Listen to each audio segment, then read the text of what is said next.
Assalamu alaikum, je suis très heureuse de vous retrouver pour cette nouvelle vidéo. Aujourd'hui, on va s'envoler au Japon. Est-ce que vous savez que l'islam est grandissante au Japon?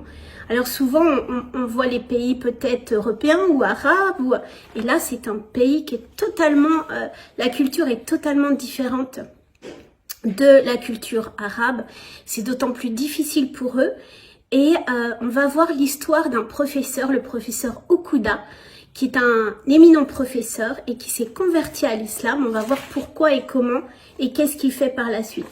Mais avant ça, restez avec moi parce que avant ça, on va voir justement qu'au Japon, il y a la religion, justement, l'islam est de plus en plus grandissante et de plus en plus de gens se convertissent. Je vous laisse regarder et ensuite on verra l'histoire de du professeur Okuda. Bismillahirrahmanirrahim. Ashhadu alla ilaha illallah wa ashhadu anna Muhammadan Rasulullah. Ashhadu Allah ilaha ilaha illallah illallah Ashhadu Allah ilaha illallah. Allahu Akbar, Allahu Akbar.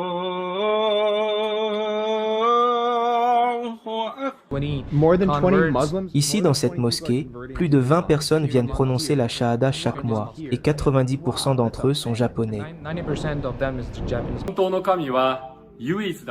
Après tout, c'est le Coran, un livre qui prouve que le vrai Dieu est un et unique.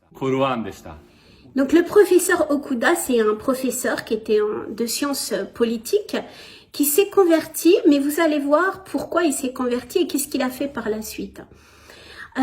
Donc avant de se convertir, il disait qu'il menait vraiment une vie totalement immorale, une vie barbare, c'est son terme, qu'il était vraiment, c'était fait de débauche. Pourtant c'est un homme bien et un homme réputé qui professait, donc on va pas dire que c'était quelqu'un qui vendait de la drogue dans la rue mais pour lui, il menait une vie vraiment, voilà, c'était pas ça du tout. Et il va se lancer à la quête, en fait, de la vérité, une quête de spiritualité il a besoin que ça lui apporte cette paix intérieure. Vous remarquez que c'est beaucoup en commun avec d'autres convertis. Donc il va chercher, et comme c'est un éminent professeur, il va faire des recherches, il va rechercher dans diverses religions, dans diverses philosophies, et il commence à être déçu parce que ça répond pas à ses questions. Ça répond pas à ses questions, et il y a beaucoup de contradictions à droite à gauche, et un jour, au moment où peut-être il va laisser tomber, ou il est en tout cas plus démoralisé, eh bien un jour il va tomber sur ce verset.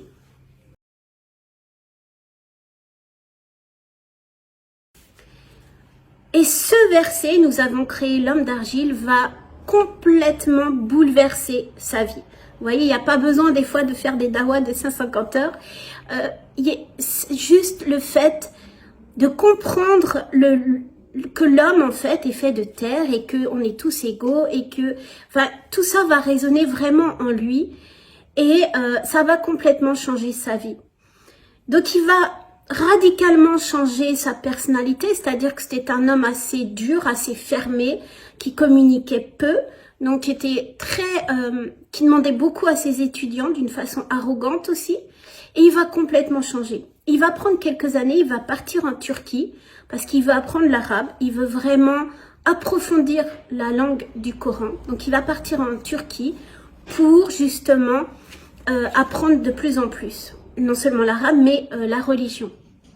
Un jour, au cours d'un de ses cours, donc dans la mosquée en Turquie, avec son professeur, il va entendre, il l'a entendu plusieurs fois bien sûr, mais il va être à ce moment-là touché dans la mosquée alors que c'est l'heure de prière pour les musulmans. Donc il sort de la mosquée et là tout d'un coup c'est un homme cérébral, et très intellect, qui se dit mais en fait j'ai la connaissance, maintenant j'ai la langue, j'ai le cœur, j'ai vraiment la foi, et pourquoi je me sens pas légitime, pourquoi je ne suis pas musulman? Et du coup, il va prononcer sa shahada ce jour même, le jour même, et devenir et se convertir et devenir musulman. Alors son histoire, comme beaucoup de convertis, ne s'arrête pas là. Il va garder cette conversion secrète, en tout cas, il va pas la communiquer autour de lui, à sa famille, à ses élèves, etc. Mais en revenant au Japon, il va continuer à professer à l'université et ses élèves vont vraiment remarquer ce changement. Il est devenu humble, gentil, bon cœur, vraiment il aide ses élèves, il essaye de faire au mieux pour eux. Et ça vraiment, ça choque, ça interpelle les élèves. Et les nouveaux élèves, eux, par contre, se disent « Waouh, c'est un super prof, il est vraiment... c'est pas la rigueur comme d'habitude, c'est vraiment... voilà, il essaye de nous comprendre et de nous aider. » Et du coup, eh bien, ils vont découvrir que derrière ce changement se trouve l'islam. Il va commencer à en parler. Et dans l'année, 20 de ses élèves veulent se convertir à l'islam. Machallah, imaginez. Et donc, juste, et je le dis à chaque fois, juste par son attitude. Il va pas faire de dawa, c'est-à-dire d'appel à l'islam. Il va pas, c'est juste par son attitude, sa gentillesse, sa droiture, sa façon de parler, la façon d'être humble. C'est tout ce que nous enseigne l'islam, en fait. Donc, il va pas s'arrêter là, il va prendre le chemin de la parole de Dieu et il va justement la partager parce que lui-même le dit. Il a reçu un cadeau extraordinaire et il veut absolument le partager aux autres. S'il peut apporter, en tout cas, la paix aux autres, la joie, eh bien, c'est vraiment son credo. Donc maintenant, c'est ce que fait le professeur Akuda. Il va à travers le Japon professer et partager son amour de la religion. Et quand on lui demande quel est son verset préféré,